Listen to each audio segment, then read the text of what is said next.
Okay.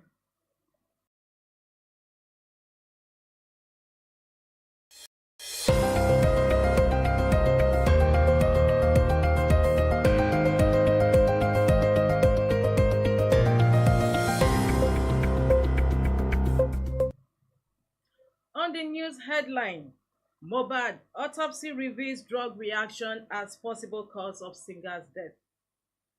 Don't accept below 250,000 naira minimum wage. Frank text label. Tribunal finds multi-choice 150 million naira. Orders 30-day free DSTV Go TV subscriptions. Chelsea signs Nigerian Tosin at Dara Bioyo on 4-year deal.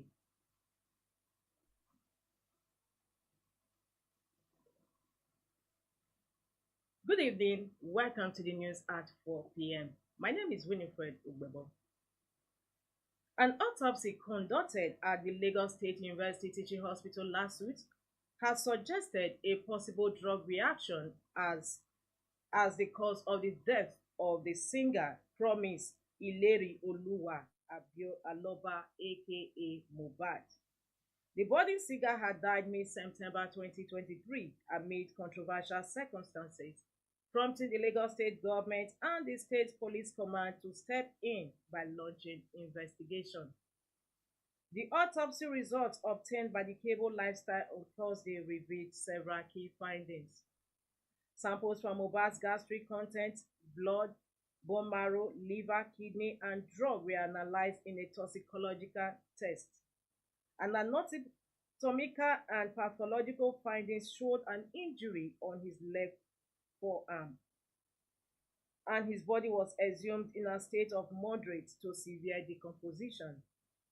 The autopsy indicated that no significant gross finding could be directly attributed to the singer's death. However, toxicology results revealed the presence of diphenhydramine. Sorry, I'll take that again. Toxicological results reveal the presence of diphenhydramine, an antihistamine, in his system. This concentration, however, was not within a fatal or lethal range. Antihistamines are commonly used to treat allergic symptoms, stomach problems, colds, and anxiety, among other conditions. Following an exhumation order, Mohbad's body was exhumed on September 21, 2023, 8 days after his burial. The autopsy found moderate to marked decomposition of organs. Apart from the superficial injury on the right forearm, no significant gross finding was identified. Given this background, samples were taken for toxicology to determine if there was any anaphylactic reaction, substance abuse, overdose, or common household poisoning. The toxicology revealed positive findings of diphenhydramine, but the concentration was not in the fatal or lethal range. Other analyses were unremarkable. The report highlighted the challenge in determining fatal anaphylactic shock due to the delay in obtaining blood samples. Franco was reacting to unconfirmed reports of federal government's offer of 105,000 naira to workers as new minimum wage during their ongoing tripartite negotiations said any amount below 250,000 naira cannot be considered a decent wage for Nigerian workers, considering the present socio-economic hardship in the country. Leadership reports that the presidency has, however, denied any 105,000 naira minimum wage offer to workers.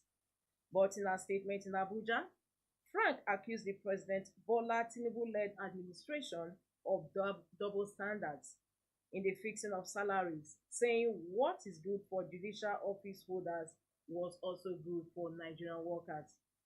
According to the Bayelsa-born political activist, Tinubu recently sent a bill to the National Assembly in which he proposed 300% increase in the salaries and allowances of Supreme Court justices, Appeal Court justices, President of the National Industrial Court, judges of the Federal and State High Courts, as well as Grand Kadi of State Sharia Courts, among others in the country.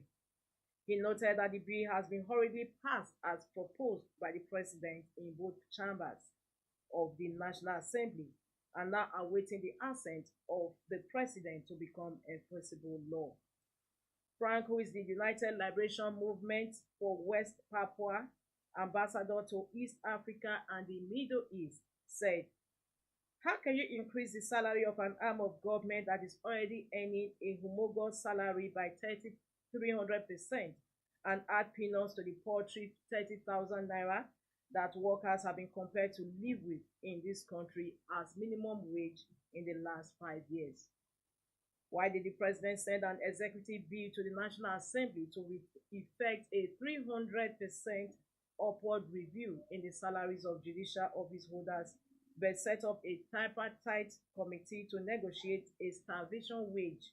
Apologies to NLC President Joe Ajaero for suffering Nigerian workers instead of a living wage he promised them on assumption of office in May last year.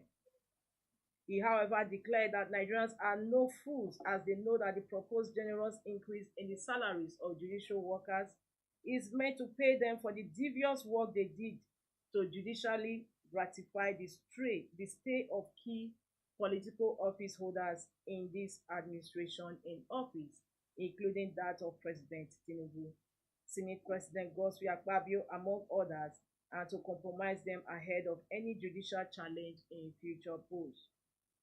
He therefore urged the leadership of the organized labor to be resolute in their demand to ensure that workers get a deserved living wage at this time in the nation's development journey.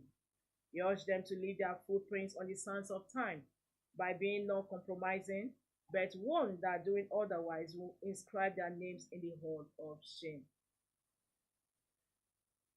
In a landmark ruling, the Competition and Consumer Protection Tribunal, led by Justice Thomas Okosu, has imposed a 150 million naira fine on MultiChoice Nigeria. The tribunal, which consisted of a three-member panel, also mandated that MultiChoice offer a 1-month free subscription on its DSTV and GoTV platforms to its customers. The case originated from a lawsuit filed by lawyer Festus Onifade, who contested MultiChoice's decision to increase subscription rates effective from May 1, 2024. Initially, the tribunal had issued a restraining order to MultiChoice to prevent the implementation of the price hike while the motion was under review. MultiChoice, however, disputed the tribunal's jurisdiction over the matter, which led to further legal deliberations. Despite their challenge, the tribunal upheld its authority and delivered the ruling on Friday, bringing temporary relief to DSTV and GoTV subscribers in Nigeria. And in sports, Chelsea have announced that Tosin Adarabioyo will join them from fellow London club Fulham before the start of next season. The Blues made the announcement in a statement on Friday.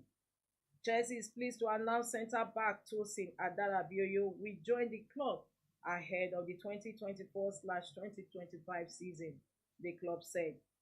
The 26-year-old has signed a 4-year contract which begins on July 1 and arrives from West London neighbours Fulham, Chelsea announced. After signing for the Blues, Adarabioyo said, "Chelsea is a huge club and this is a full-cycle moment for me. I was born 3 miles away from Stamford Bridge and made my professional debut there. I'm very excited and looking forward to helping push the club in the direction we want to go."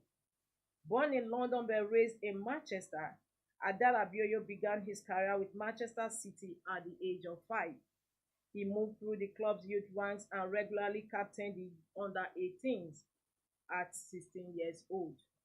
His professional debut arrived in February 2016 at Stamford Bridge. Adarabioyo started for a youthful Man City side in the FA Club and went on to make 7 more first-team appearances across the following 2 campaigns. His first campaign as a Premier League regular yielded 33 appearances and much praise for his adaptation to the top flight. Adarabioyo featured for Fulham on 44 occasions the following season and played an important role in the club securing promotion from the Championship. He has gone on to make 45 top flight appearances since Fulham's return to the Premier League, helping the Cottagers finish 10th and 13th respectively in the past two seasons.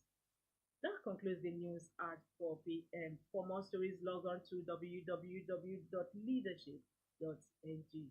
Thanks for joining us.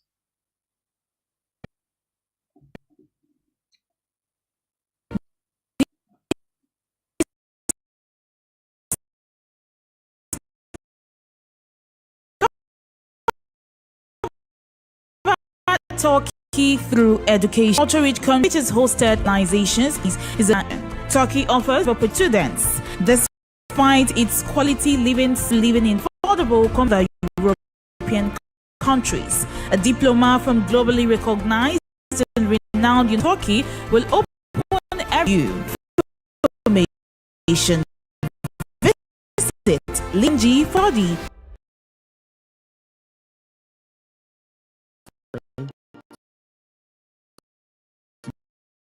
for watching. For sponsorship and 886158. Last word.